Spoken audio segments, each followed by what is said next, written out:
মদিনার মানুষকে নবী রাজনীতি শিখাতে লাগলে, তাদেরকে রাষ্ট্র কায়েম করার কথা বলতে লাগলে, তাদের দ্বারা নবী আমার রাষ্ট্র তৈরি করলে, তাদের মধ্যে থেকে আলোচনা নবী করতে লাগলো তোমাদের রাষ্ট্রের প্রধান কাকে করবে। তারা বলতে লাগলো এক কথায়, আপনি ছাড়া অন্য কেউ হবে না।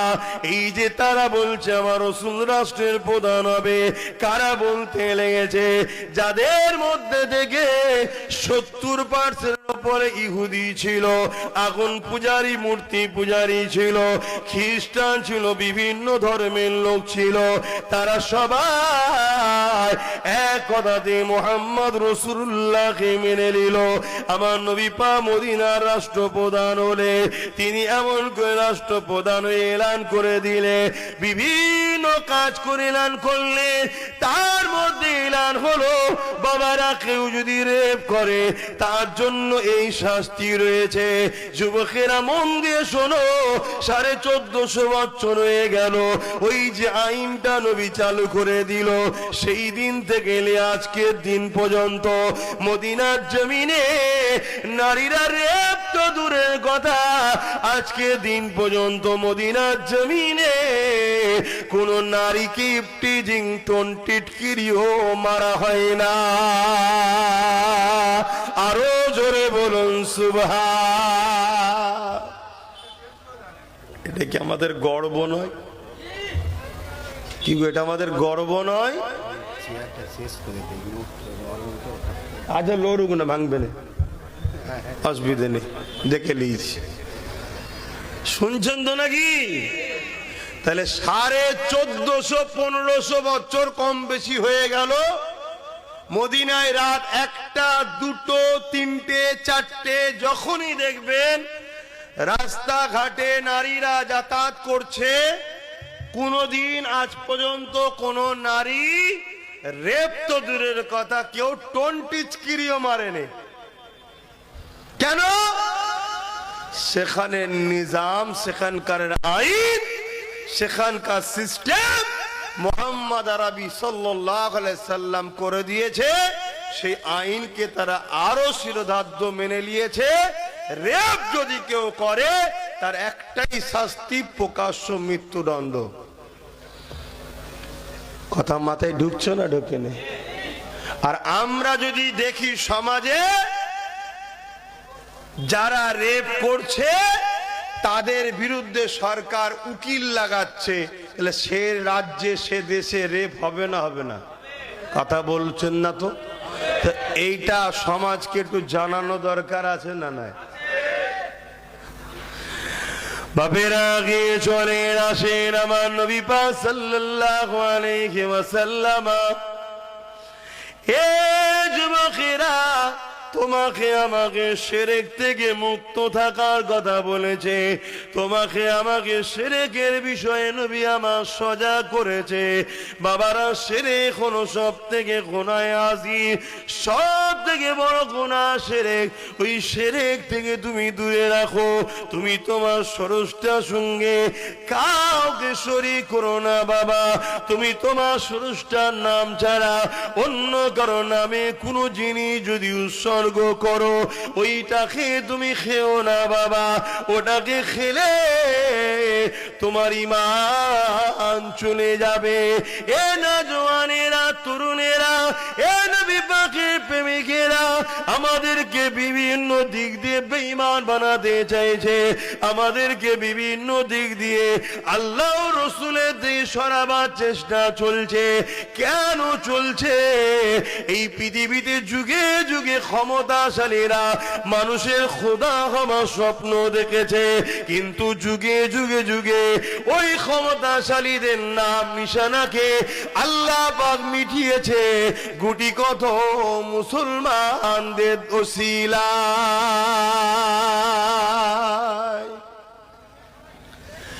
এ নওজওয়ানেরা, ফিরআউনকে আল্লাহ মিটিয়ে দিয়েছে সামান্য মুসলমান, গুটিগত মুসলমানের দ্বারা এ যুবকেরা নমরুদকে আল্লাহ মিটিয়েছে।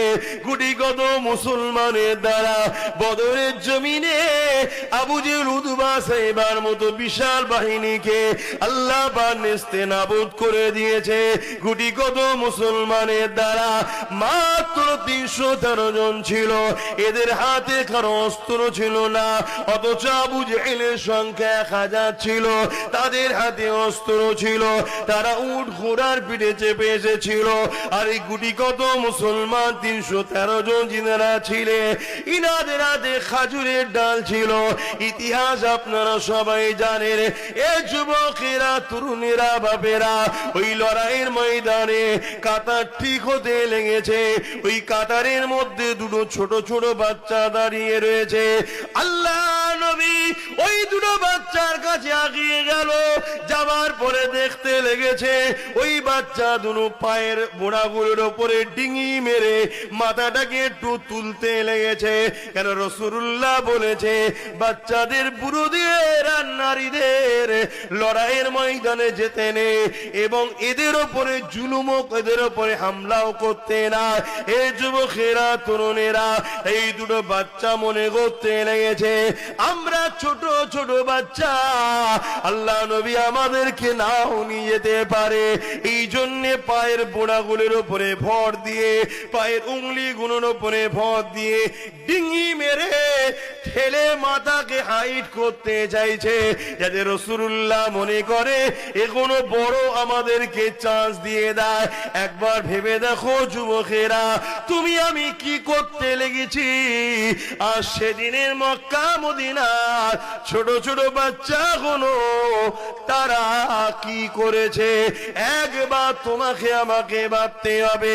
তুমি আমি লাঠি ধরেছি ইসলাম বিদ্বেষীদের জন্য, তুমি আমি মারপিট করছি ইসলাম বিদ্বেষীদের জন্য, তুমি আমি নিজের কওমের ঘর ভাঙছি ইসলাম বিদ্বেষীদের জন্য, তুমি আমি মুসলমানকে মিথ্যা কেস দিচ্ছি ইসলামের দুশমনের জন্য, তুমি আমি জনসমাজের মধ্যে মস্তানি করছি। সামান্য ভিক্ষা দেবে জালিম ইসলামের দুশমনেরা, তাদের জন্য আজকে করতে লেগেছি।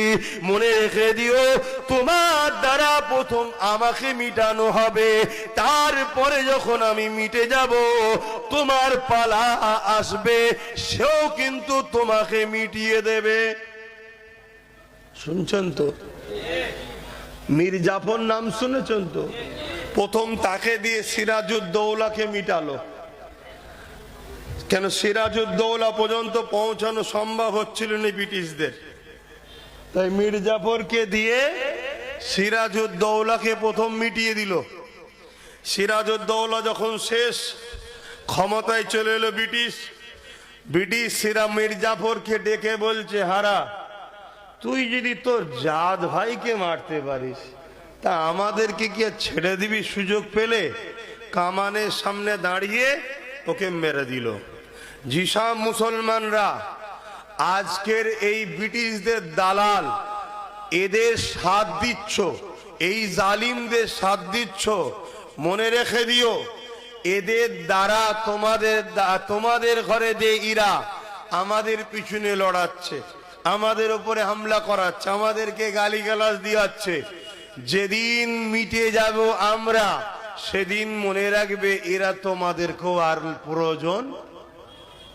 কথা মাথায় ঢুকছে? এখনো বোঝো।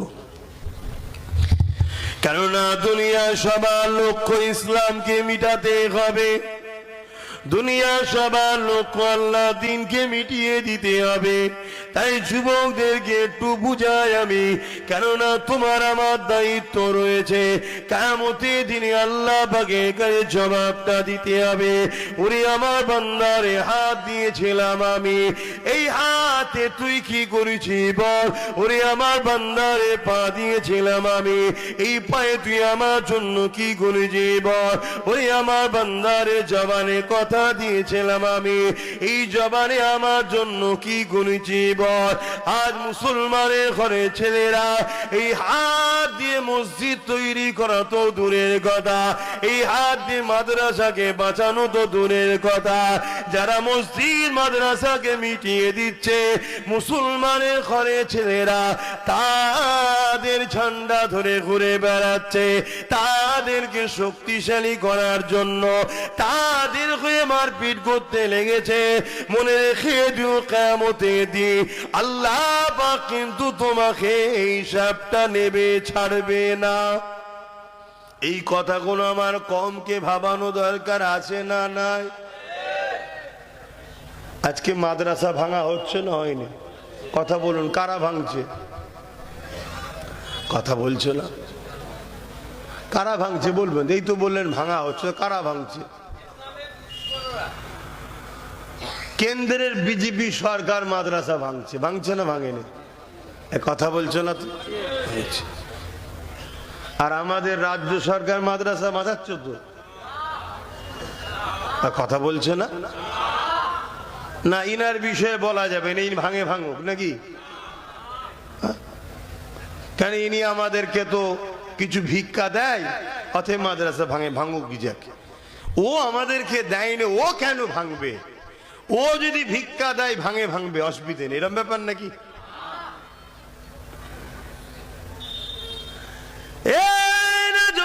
তরুণেরা যারা আমার মাদ্রাসা দুশ্মন তারা আমাদের দুশ্মন, যারা আমার মসজিদের দুশ্মন তারা আমার দুশ্মন। এই আকীদা আমাদেরকে তৈরি করতে হবে। দুনিয়াদারি চলতে গিয়ে একে অপরকে সাথ দিচ্ছি দেবে আলাদা বিষয়, ততক্ষণ পর্যন্ত বন্ধুত্ব থাকবে, ততক্ষণ পর্যন্ত সম্পর্ক থাকবে, যতক্ষণ পর্যন্ত তুমি আমার দ্বীনের বিরোধী না করবে। তুমি মানবে না মানবে এটা তোমার ব্যাপার, তুমি বুঝে নেবে, কিন্তু তুমি আমার দ্বীনের বিরোধী করছো কেন? তুমি যদি নাও মানো, মানুষ হিসাবে তোমার সঙ্গে আমি মিশবো, কিন্তু আমার দ্বীনের বিরোধী যদি করো তাহলে তোমার সঙ্গে আমার মিশা সম্ভব না। কেননা রাসূলুল্লাহ জানিয়ে দিয়েছে, অন্যায় দেখলে হাত দিয়ে রোখো, হাতে যদি রুখতে না পারো মুখ দিয়ে প্রতিবাদ করো, মুখ দিয়ে যদি প্রতিবাদ করতে না পারো অন্তর থেকে ঘৃণা করে নাও। এ যুবকেরা, তরুণেরা, বাপেরা, তাহলে আজকে কেউ মাদ্রাসা ভাঙবে, কেউ মসজিদ ভাঙবে, কেউ মাদ্রাসা শিক্ষা বন্ধ করে দিয়ে ইসলামের শিক্ষা কেন্দ্র, ইসলামের ভান্ডার যেখানে, সেই কেন্দ্রগুলোকে যারা মিটাতে চাইবে এদেরকে হাত দিয়ে রুখা দরকার আছে না না? আল্লাহ নবী বললেন হাত দিয়ে রুখতে, যদি হাত দিয়ে রুখতে না পারো মুখ দিয়ে প্রতিবাদের দরকার আছে না না? যদি মুখেও প্রতিবাদ করতে না পারো আল্লাহ নবী বললেন অন্তর থেকে ঘৃণা করে দূরে সরে যাও। যদি ঘৃণা করে দূরে সরে যাবার কথা নবী আমার যখন বললেন, আল্লাহ নবী বললেন এই ঈমানটা হলো বড় দুর্বল। কোন ঈমানটা দুর্বল? অন্তর থেকে ঘৃণা করে সরে যাওয়া, কিন্তু ঈমান আছে, কিন্তু দুর্বল ঈমান। তাহলে এ ক্যাটাগরির ঈমান কি? মসজিদ মাদ্রাসা কেউ ভাঙছে, হাত দিয়ে রোখো। শুনছেন? যদি হাতে রুখতে না পারো মুখ দিয়ে প্রতিবাদ করো, যদি মুখ দিয়ে প্রতিবাদ করতে না পারো অন্তর থেকে ঘৃণা করো। যদি ঘৃণা করো তারও ঈমান আছে, কিন্তু হাত দিয়ে যে রুখছে তার মতো নয়, মুখ দিয়ে যে প্রতিবাদ করছে তার মতো নয়, কিন্তু ঈমান আছে।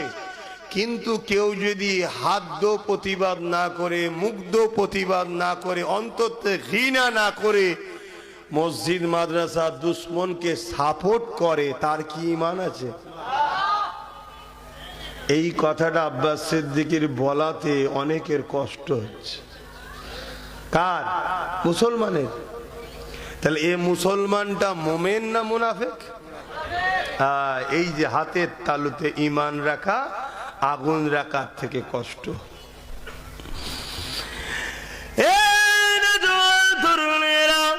আল্লাহ নবী কত কষ্ট করেছে যে দিন ইসলামের জন্য আর দুনিয়ার কারো স্বার্থের জন্য তুমি ঘর বাড়ি টাকা পয়সা স্বার্থের জন্য আমার নবী দুশমনদের বিরুদ্ধে কথা বললে তোমার দিলে যদি ব্যথা হয় কষ্ট হয় মনে রেখে দিও তুমি মুনাফিক হয়ে গেছো তোমাকে কলেমা রদ্দ গোপন করে নিয়ে নতুন করে ইসলামের মধ্যে আসতে হবে নচেত এই অবস্থায় যদি মারা যাও দুনিয়ার লোক হয়তো বুঝতে পারবে না তোমার জানাজা তো যাবে মিনহা খালাকনাকুম ওয়া ফিহা নুঈদুকুম ওয়া মিনহা নুখরিজুকুম তারাতান উখরা বলে তোমাকে মাটিও দিয়ে চলে আসবে কিন্তু মনে রেখে দিও তুমি বেঈমান হয়ে গেছো তাই কবরে তোমার জাহান্নামের আগুন আল্লাহ জ্বালিয়ে দেবে আখিরাতটা বড় ভয়ানক হয়ে যাবে এই না জওয়ান তরুণেরা এই মসজিদ মাদ্রাসা চললে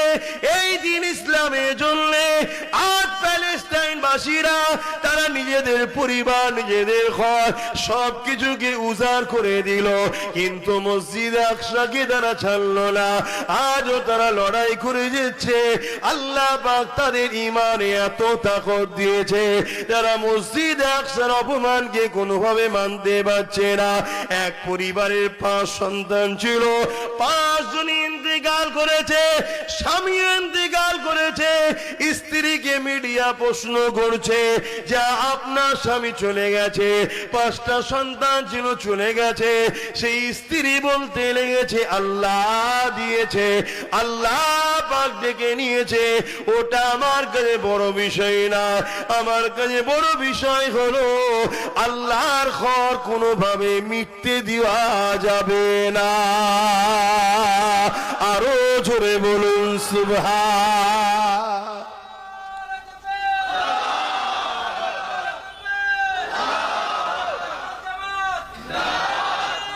আল্লাহ। আর আজ আমাদের মুসলিম সমাজের কিছু লোক আছে আমাদের ঈমান কোথায় যে না সবই ঠিক আছে মাদ্রাসা ভাঙছে ভাঙুক গে যাক আমাকে 50,000 1 লাখ দিলেই হবে এরকম আছে না নাই তারা আমার কথা ভালো নজরে নেবে মাদ্রাসা ভাঙছে ভাঙে যাক আমাকে একটা গাড়িতে দিলেই হয়ে যাবে কি একটু বাড়ি করে দিলে কি কোনো জায়গায় জায়গাতে দিলে কি একটু আলো লাগিয়ে দিলে গাড়ির উপরে ব্যাস আমি খুশি মাদ্রাসা যাচ্ছে যাক না বলুন আপনারাও কি তাদের দলে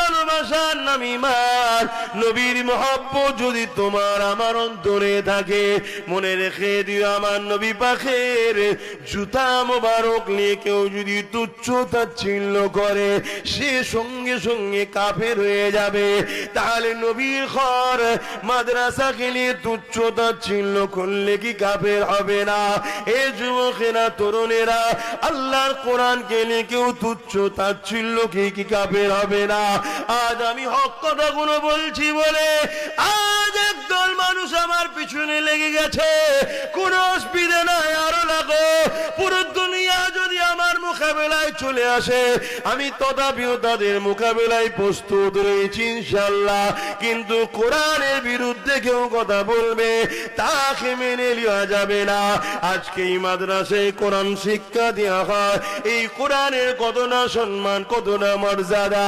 কিয়ামতের দিনে আল্লাহ পাক এই কোরআনকে সুন্দর করে সাজাবে এই কোরআন আল্লাহ পাকের আরশে আজিমের নিচে এমন করে কুদরতি ভাবে ঘুরতে থাকবে আল্লাহ পাকের ক্ষমতা আছে না নাই এ যুবকেরা ওই লাউহে মাহফুজে যে রক্ষিত রয়েছে যে কোরআন ধারাবাহিক ভাবে রোজার মাসে আমার রাসূলুল্লাহর উপরে নাজিল আল্লাহ করেছে ওই কোরআনকে আল্লাহ সুন্দর করে সাজিয়ে দেবে আল্লাহ আরশে আজিমের নিচে খোরাখুরি করতে থাকবে আমার আল্লাহ পাক জিজ্ঞাসা করতে লাগবে এ আমার পাক কালামুল্লাহ আজ আপনি আমার কাছে কিছু বলতে চান নাকি ওই সময় কালামুল্লাহ বলতে লাগবে ও রাব্বি আল্লাহ পাক দুনিয়া জমিনে যারা আমাকে মহব্বত করেছে আমাকে পেয়ার করেছে, আমাকে সিনার মধ্যে রেখেছে, আমাকে চুমা দিয়েছে, আমাকে চোখে লাগিয়েছে, আমাকে মাথায় তুলেছে, আমাকে আদর করেছে। এ আল্লাহ, হয়তো পড়তে পারে রে, কিন্তু আমাকে চুমা দিয়ে আদর করে বুকে জড়িয়ে ধরেছে, আমার জন্য লড়াই পর্যন্ত করেছে, আমার জন্য অনেকে জান পর্যন্ত দিয়ে দিয়েছে।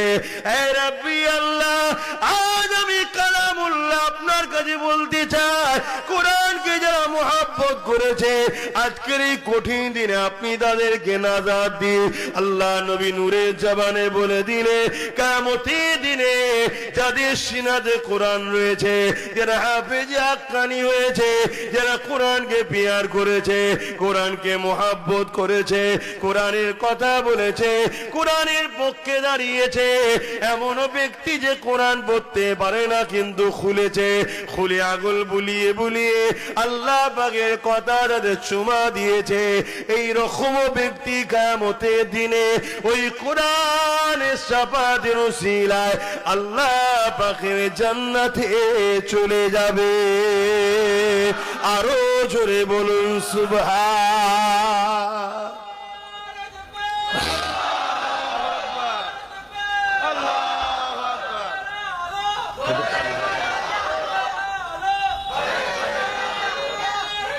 আল্লাহ, তাহলে বলুন আপনার কোরআনের পক্ষে না বিপক্ষে? আপনারা কারা কোরআনের পক্ষে একটু হাত তুলে সাক্ষী দেন। কোরআনের পক্ষে আপনারা? আলহামদুলিল্লাহ। তাহলে কোরআনের পক্ষে যখন আপনারা বলছেন, তাহলে কেউ যদি বলে কোরআন মিটে যাবে, আমার উন্নয়ন মিটবে না, এ কথাটা সে ঠিক বলেছে না ভুল বলেছে? তার ক্ষমা চাওয়া দরকার আছে না নাই?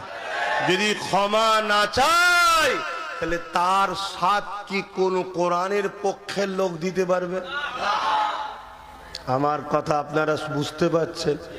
যদি ক্ষমা চেয়ে এলে আলাদা কথা, ভুল হতে পারে, মানুষের বলতে গিয়ে ভুল হয়ে যেতে পারে, তার ক্ষমা চাওয়া দরকার আছে না নাই? যদি ক্ষমা না চায়, এরপরও কোন মুসলমান যারা কোরআনের পক্ষে দাবি করছে, তারা কি তার সাথ দিতে পারবে? যদি সাথ দেয়, কোরআনের পক্ষে থাকা দাবিটা আর সত্য বলে মেনে নেওয়া যাবে না। এই কথাই কারা একমত? ও যদি ক্ষমা না চায়, ওর সাথ আমরা দেবো না। কে কে সাথ দিতে আমার সঙ্গে একমত? হাত তুলে দেখান, হাত লম্বা করে ধরেন। আল্লাহ দেখছে কিন্তু, ধোকা দিচ্ছেন না তো? এই মজলিসে বসে ধোকা দিচ্ছেন না তো? হাত নামান। আপনারা যদি সত্যি কোরআনকে ভালোবাসেন, তাহলে সংগঠিত হন, ওর ঘাড়কে ক্ষমা চাইতে হবে। আর আপনারা যদি দালালি করেন, সামান্য ভিক্ষায় ওদের কাছে যদি বিক্রি হয়ে যান, আজ জমানে বলেছে কোরআন শেষ হয়ে যাবে, কালকে কোরআনকে সত্যি মিটাবার জন্য মাদ্রাসাগুলোকে এরা ব্যান করে দেবে। আর মাদ্রাসা যখন থাকবে না, কোরআন তখন পড়াবেন কোথায়? যেমন চীনের বুকে কোরআন রাখলে তাকে বন্দী করা হয়, এরাও আগামী দিন করবে। এর জন্য দোষী আপনারা হবেন। আর আপনারা যদি আজকে সংগঠিত হন, যে ক্ষমা যদি না চাও, তাহলে তোমার সাথ আর দিতে পারছি না। কেন? তোমার সাথ দিলে আমাদের ঈমান থাকবে না। কেন? তুমি যে কথা বলেছো কোরআনের বিরুদ্ধে বলেছো। অতএব কোরআনের বিরোধীকারীকে সাপোর্ট করা ঈমানদারের কাজ হতে পারে না, পারে না, পারে না। এ কথা কোনো বলে দেওয়া দরকার আছে না? না, বলে দিলে যারা মুসলিম শরীয়তে মুনাফিক আছে তাদের সমস্যা হচ্ছে। হুজুর কি আর পাসনি? আব্বাসকেই করতে হবে দাও। হুজুর কি আর নেই? এলে ফেতনা হবে। আর পুলিশকে যে বলছে এলে দাঙ্গা হবে। আচ্ছা, এখানে দাঙ্গার কি কথা হচ্ছে? দাঙ্গা তো নেতারা লাগায় নিজেদের রাজনীতির রুটি শক্ত করবে বলে। দাঙ্গা কোনো সাধারণ মানুষ করে না। কেউ ফেতনা চাই না, সে মুসলিম হোক আর হিন্দু হোক, সবাই সুখে শান্তিতেই থাকতে চায়, মানুষে মানুষে মিলেমিশে থাকতে চায়। কিন্তু নেতারাই কলকাঠি লাগিয়ে দেয়। কেন? দাঙ্গা না হলে তাদের ঠিক রুটি শাঁকা হবে না, গরম না হলে হয় না। তাহলে বলুন আব্বাস সিদ্দিকীর অজে অসুবিধে হচ্ছে?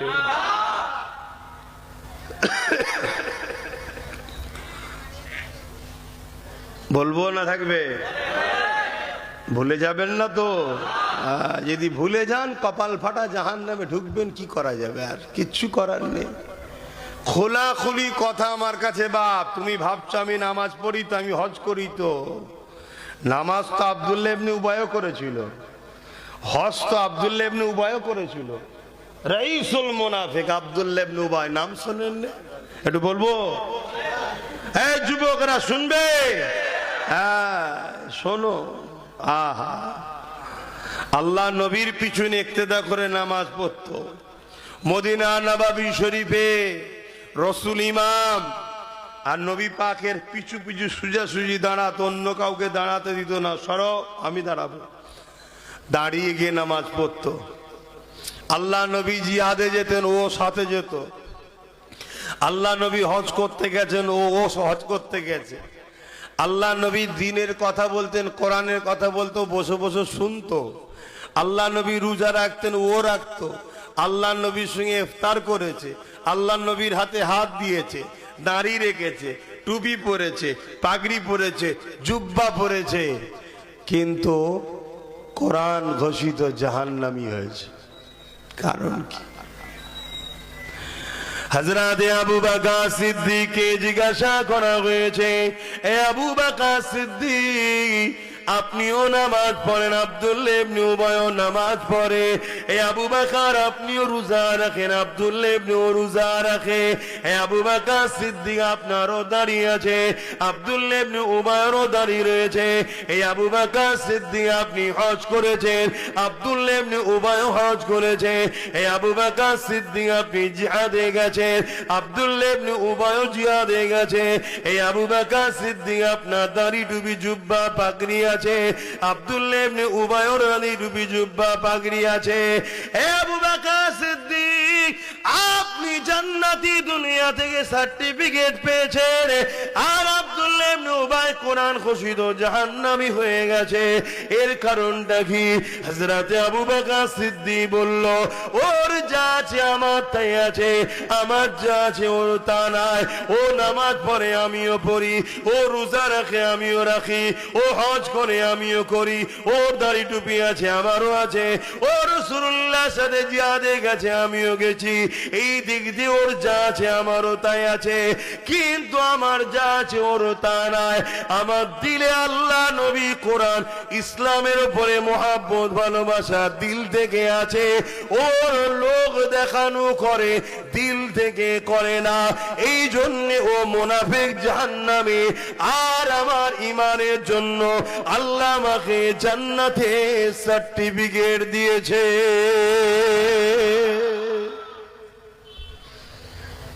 প্রতি বছরে অমুসলিম থেকে অনেক মানুষ ইসলাম কবুল করছে, খবর আছে তো নাকি?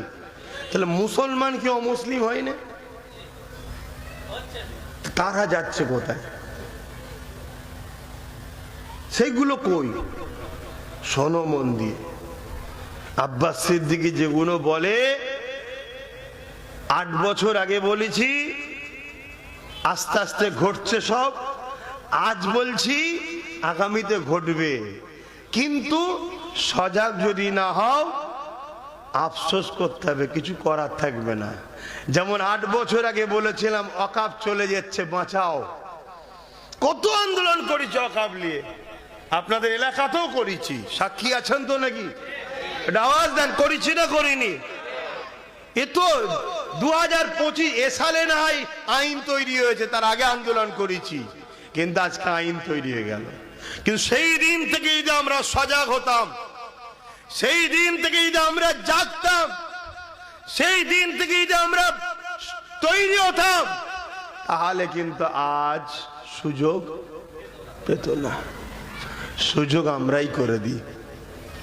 চোর যেমন চুরি করে পাপ, চোরকে চুরি করার কেউ সুযোগ করে দিলে ওটা কি পাপ নয়? কি গো, বলবেন তো নাকি? ওটা পাপ নয়? আপনার পাড়াতে একজন এসে একজনের বাড়িতে চুরি করেছে, আর গ্রামের আরেকজন মই দিয়েছিল দিয়াল টপকাবার জন্যে। পুলিশ কি যে মই দিয়েছে ওকে ধরবে না? কথা বলছে না তো? হ্যাঁ, তুও বেটা চ। স্যার আমি তো কিছু ভাগ পাইনি। ভাগ পাসনি তো কি হয়েছে, মই দিলি কেন? কি আব্বা ঠিক বলছি তো নাকি? মই দিলি কেন? ঠিক তেমনই আজ ওয়াকাফের কেউ আইন তৈরি করেছে, তার তো শাস্তি হবে হবে, কিন্তু মনে রাখবে তাকে যদি আমরা সহযোগিতা করে থাকি আমাদেরকে আল্লাহ ছেড়ে দেবে নাকি? একটা জমিন পড়ে আছে, লোকজন নোংরা আবর্জনা ফেলছে দীর্ঘ বছর ধরে কেউ কিছু বলছে না। লাস্টে কারো না কারো নজর যাবে না হ্যাঁ কি ব্যাপার, এই জমিটা এইভাবে ইউজ হচ্ছে, ভালো জায়গা, চল দখল করে লে। আর যখন দখল করলে যে তখন চিল্লালে আর হবে? আমার কথা বুঝছেন? এজন্য এখনো জাগাচ্ছি, এখনো সময় আছে। হাত কেটেছে ঠিকই, কিন্তু শরীর থেকে আলাদা হয়ে যায়নি, এখনো আছে। সেলাই টিলাই দিয়ে ব্যান্ডিজ ফ্যান্ডিজ করো, আশা রাখা যাচ্ছে জুড়ে যেতে পারে। হয়তো একটু দুর্বল হবে, কিন্তু জুড়ে যাওয়ার চান্স আছে না নাই? আবার আল্লাহ চাইলে এই হাতটাই এত শক্তিশালী হবে, আগের হাতটাও অত শক্তিশালী নাও হতে পারে। এরকমও ইতিহাস আছে না নাই? এই বদরের ময়দানে দুটো বাচ্চা ছেলের কথা বলছিলাম। ওই দুটো বাচ্চা যখন বদরের ময়দানে আবু জেহেলের উপরে হামলা করে দিল, আবু জেহেলের অস্ত্রের আঘাতে দেখা যায় এক বাচ্চার হাতটা কেটে গেল। এ যুবকেরা, তরুণেরা, বাপেরা, অনেক বড় কথা, পরবর্তী সময় যখন লড়াই থেমে গেল, আল্লাহ নবী হাতটাকে খুঁজে নিয়ে এসে ওইখানে লেগিয়ে আল্লাহ নবী হাতটা বুলিয়ে দিয়েছিল। সঙ্গে সঙ্গে আমার আল্লাহ পাকের কুদরতি ক্ষমতায় নবী পাকের হাতে এত পাওয়ার আল্লাহ দিয়েছে, ওই হাতটা জুড়ে যায়। তরুণেরা, ওই সাহাবী বলতে লেগেছে বাকি জীবনটা আমি এই হাত দিয়ে এত উপকার পেয়েছি, আমার যে হাতটা কাটা ছিল না ওই হাতে থেকে আরো শক্তিশালী ক্ষমতা আল্লাহ নবীর স্পর্শ লাগা ওই কাটা হাত জুড়ে গেছে, যেটা ওই হাতে আরো বেশি ক্ষমতা পেয়েছি। তাহলে সেই নবীর দিনের জন্য, সেই নবীর ইসলামের জন্য আজ আমরা যদি লড়াই করি, সংগঠিত হই, আল্লাহ পাকের সাহায্য অবশ্যই আসবে। এ নওজওয়ানেরা, তরুণেরা, বাপেরা, এ নবী পাকের প্রেমিকেরা, আরে নবী আমার কত কষ্ট করেছে। আল্লাহ নবীর জীবনে এমনও দিন গেছে, নবী আমার সিজদায় যখন পড়ে গেছে, মক্কা জালিমরা আমার নবী পাকের পিঠের উপরে পচা দুম্বার ভুঁড়ি চাপিয়ে দিয়েছে। আল্লাহ নবী নিঃশ্বাস নিতে পারে না, নবী আমার কষ্ট করতে লেগেছে, দম বন্ধ হয়ে আসতে লেগেছে, নিঃশ্বাস নিতে বড় কষ্ট হচ্ছে। এই অবস্থায় নবী আমার সিজদায় পড়ে গেছে, সিজদায় পড়ে কাঁদে, সিজদায় পড়ে তাসবিহ পড়তে লেগেছে।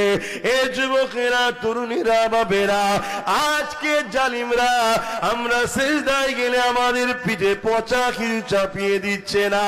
আজকে জালিমরা রাত পাওয়ারের জোরে আমাদের সিজদার জায়গা গুলোকে দখল করে নিচ্ছে, সিজদা দিওয়াটাকে বন্ধ করে দিবার প্ল্যান করছে।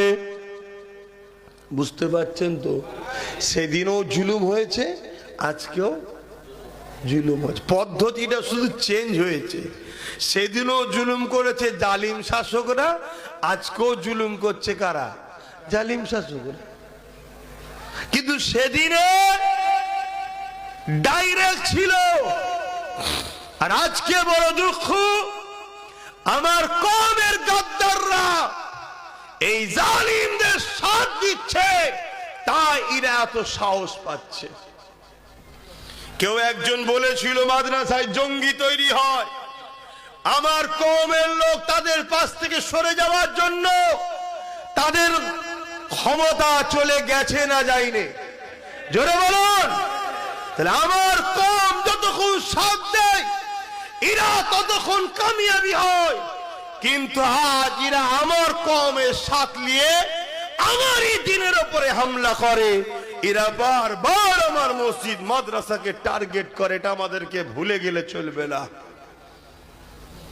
বড় দুঃখ, এই কথা কোন সমাজকে জানানো, সজাগ করা, প্রত্যেকটা মসজিদ থেকে, প্রত্যেকটা জলসা থেকে, প্রত্যেকটা খানকা দরবার থেকে সবার উচিত। সবাই যখন বলবে তবে তো সমাজ জাতি জাগবে। দুজন বলবে আর 50 জন স্টেজে জালিমদের সঙ্গে বসে মালপানি নেবে, তাহলে এ সমাজের মুসলমান দ্বিধাদ্বন্দ্বের মধ্যে পড়বে না? পড়বে না। কিন্তু সমাজকে জানা দরকার, যুগে যুগে এভাবে জালিমরা অর্থ দিয়ে একদল উলামাদেরকে খরিদ করেছে না করেনি? এ কথা বলেন। এই ভারতবর্ষে একটা রাজা ছিল, নাম তার আকবর। নামটা কি? আকবর। নামটা শুনে মনে হবে কলজে ঠান্ডা হয়ে যাবে, কিন্তু এত বড় শয়তান ছিল, আলেমদের ঘরে অর্থ দিয়ে কিনে দ্বীনে ইলাহি কোরআনের বিরুদ্ধে একটা কিতাব পর্যন্ত লিখেছিল। শুনছেন?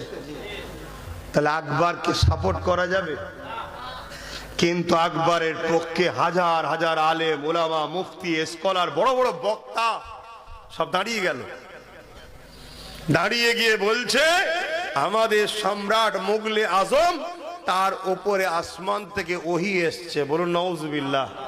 যেখানে কোরআন বলছে ওয়ালাকির রাসূল, কোরআন বলছে কোরআন হলো শেষ কিতাব, নবী মুহাম্মদ সাল্লাল্লাহু আলাইহি রাসূলুল্লাহ ও খাতামান নবীন, নবী হলেন শেষ নবী, নবীদের উপরে ওহী আসে, আর কোন নবী আসবে না। সেখানে আকবর একদিকে নবী দাবি করলো, আর একদিকে তার উপরে আবার কিতাব এসেছে কোরআনকে বিরুদ্ধ করার জন্য। তারও পক্ষে উলামারা কথা বলেছে, হ্যাঁ কি না? তাহলে আজকের আকবরের মতো যারা জালিম আছে, ইসলাম বিরোধী, এদের পক্ষ দাড়িওয়ালা টুপিওয়ালা উলামা পাওয়া যেতে পারে না? পারে না। এতে আশ্চর্য হবার কিছু নেই তো। কিন্তু সেদিন মুজাদ্দেদ আল পেশানি তিনি লড়াই শুরু করলেন আকবরের বিরুদ্ধে। মুজাদ্দেদ আল পেশানির উপরে আকবর কত জুলুম করেছে, কত অত্যাচার করেছে, কিন্তু মুজাদ্দেদ আল পেশানিকে দমাতে পারেনি। মুজাদ্দেদ আল পেশানির দ্বারা আল্লাহ ভারতের মুসলমানদের ঈমানকে বাঁচিয়েছে, আকবরকে জাহান্নামে পাঠিয়ে দিয়েছে। শুনছেন? আবার এই যে জাহান্নামে চলে গেছে, জান্নাতে চলে গেছে, এই ডাইরেক্ট বলাতে আবার অনেকের আপত্তি হচ্ছে। কে জান্নাত যাবে, কে জাহান্নামে যাবে, উনি কি ঠিকালে বসাছে? আরে আমি কোথায় ঠিকালি? আমি কি জান্নাতে দিয়েছি বললাম? আমি বললাম আমি জাহান্নামে দিয়েছি? না, আল্লাহ দিয়েছে। আপনি জানলেন কি করে? আল্লাহর কোরআন আমায় জানিয়েছে, আল্লাহর নবী মুহাম্মদ সাল্লাল্লাহু আলাইহি ওয়াসাল্লাম জানিয়েছে হাদিস পাকে। কথা বুঝে আসছে না? নাই। নবী একটা সোজা ডাক টানলেন, এই ডাকটা হলো সিরাতুল মুস্তাকিম, তার দুদিকে অনেক ডাক টানলেন, এই রাস্তা ছাড়া বাকি যত দিক আছে যারাই যাবে জাহান্নামে। নবীর এই কথা সত্য না মিথ্যা? তাহলে যারা কোরআনের বিরুদ্ধে যাবে, কোরআনকে মিটাবার জন্য নতুন কিতাব তৈরি করবে, তাদেরকে যারা জান্নাতি ভাববে, তারাও ওদেরই কাতারেই জাহান্নামে যাবে, কোনো সন্দেহ নাই। কথা বুঝে আসছে না? নাই।